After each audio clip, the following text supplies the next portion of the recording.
Es war eine dunkle, kalte Nacht. Hirten haben auf dem Feld draussen geschlafen. Nur einer war wach und hat geschaut, dass das Feuer nicht ausgeht. Es war still und friedlich. Auf einmal ist der Himmel ganz hell geworden. Die Hirten sind verwacht, haben sich verschrocken, die Hände vor das Gesicht gehoben. Aber dann haben sie eine liebe Stimme gehört sagen: «Ihr müsst keine Angst haben. Ich bringe euch eine grosse Freude. Heute ist Jesus der Heiland geboren. Geht nach Bethlehem. Ihr werdet ein Kind finden, in Windeln gewickelt in einer Futterkrippe.» Wo der Engel den Hirten die frohe Botschaft verkündet hatte, sind sie aufgestanden und haben sofort nach Bethlehem wollen. Da hat der Älteste der Hirten gesagt: «Wenn das Kind in einem Stall in einer Futterkrippe liegt, dann ist es vielleicht noch ärmer als der ärmste Hirte unter uns. Wir wollen dem Kind Geschenk bringen.» Die anderen waren einverstanden und haben mitgenommen, was sie so hatten. Ein Lämmli, ein schön geschnitzter Holzstecken, ein Fähli, ein Milch und Brot. Sie haben sich auf den Weg gemacht und es war, wie wenn die Worte vom Engel ihnen Flügel gegeben hätten. Nur der Jüngste der Hirten ist zurückgeblieben. Er hat darum nichts gefunden, das er dem Kind bringen konnte. Traurig hat er gedacht: «Ich habe nichts, das dem Kind Freude machen würde. Dann bleibe ich gescheiter da.» Aber plötzlich ist ihm seine Laterne in den Sinn gekommen.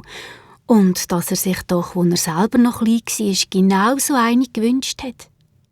«Vielleicht braucht das Kind im dunklen Stall auch eine Laterne», hat er zu sich gesagt, hat die kleine Laterne fest in seine Hand genommen und ist entschlossen den anderen hinten angegangen. Es war für ihn nicht einfach, die Laterne zu verschenken. Er hatte darum nur die gehabt, und ohne seine Laterne wird er sich in der dunklen Nacht auf dem Feld fürchten. Aber trotzdem hat er sie unbedingt in diesem Kind bringen.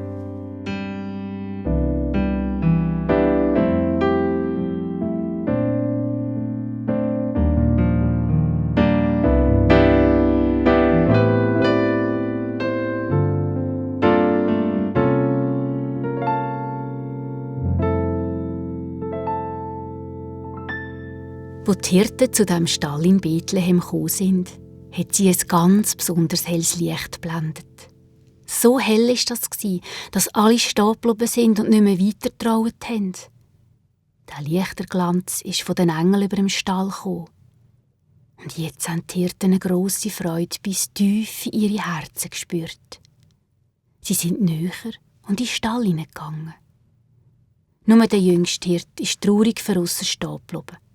Er hat sich geschämt, hat seine Laterne hinter dem Rücken versteckt und hat gedacht: «Was habe ich auch nur für eine dumme Idee gehabt? In diesem Kind wollte ich meine armselige Hirtenlaterne schenken. Das braucht ja gar keine. Das hat ja seine wunderbaren hellen Engel, die ihm leuchten und die für ihn strahlen.» Er war so enttäuscht, weil er kein rechtes Geschenk hatte, dass er sogar angefangen zu brieken. Im Stall haben Maria und der Josef die Hirten begrüßt und haben ihnen für die vielen schönen Geschenke gedankt. Ein Hirt nach dem anderen ist ehrfürchtig zur Krippe her und ist vor dem Gotteskind runtergeknäult. Nur der jüngste Hirt hat nicht in den Stall hineingetraut. Aber der Älteste hat ihm ein Zeichen gegeben, hat ihm zugewunken, er soll doch auch zur Krippe kommen. Da hat er seine Tränen abgeputzt und ist scheu in den Stall hinein. Beim Jesuskind zu ist er auf die Knie gefallen und hat seine Laterne neben den Krippen auf den Boden gestellt. Das Jesuskind hat die Laterne angeschaut und hat seine winzigen Fingerli hergestreckt. Am liebsten hat es die Laterne angelangt, so hat ihm das kleine Licht gefallen. Und es hat zum ersten Mal gelächelt. Da ist ein Wunder geschehen. Gott hat den hellen Lichterglanz den Engeln ausgelöscht. Nur für einen kurzen Moment, aber er hat es wirklich geschehen, dass die Engel über dem Stall nicht mehr gestrahlt haben. Und es ist ganz dunkel geworden. Nur noch das kleine Licht der Laterne hat im Stall geflackert. Es war so heimelig und alle sind ein bisschen näher zusammengerutscht und haben miteinander angefangen zu beten. Gern wären sie noch länger bei den Krippen um das kleine Licht geknäult, Aber Gott hat die Engel wieder strahlen, damit auch die 3 Könige, die schon ganz in der Nähe waren, den Weg zum Stall finden können.